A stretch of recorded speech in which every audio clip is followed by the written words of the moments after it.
সন্ধ্যাবেলা হলেই মনটা শুধু খাই খাই করে, আর তার জন্য রোজ রোজ বাইরের খাবার খাওয়া ঠিক না। তা ভাবলাম ঘরেই কিছু বানিয়ে নিই। তো পাস্তাটা সেদ্ধ করে দিয়েছিল মা। এদিকে কড়ায় তেলটা গরম করেই আমি পেঁয়াজ কুচি আর ক্যাপসিকামগুলোকে দিয়ে হালকা করে ভাজা ভাজা করে নিলাম। আর তারপরে এর মধ্যে যে চিকেনটাকে বেশ কুচো কুচো করেছিলাম, ঠিক কিমা নয় কিন্তু, একটু যাতে ভালো করে মুখে পড়ে, সেটা দিয়ে এর মধ্যে একটু লঙ্কা কুচি দিয়ে স্বাদ মতো নুন দিলাম।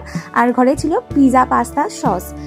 আজকে আমি বানাচ্ছি রেড সস পাস্তা, তো এই জন্য এই সসটা দিয়ে দিলাম। নাড়াচাড়া করে এর মধ্যে সেদ্ধ পাস্তাটা দিয়ে দিলাম।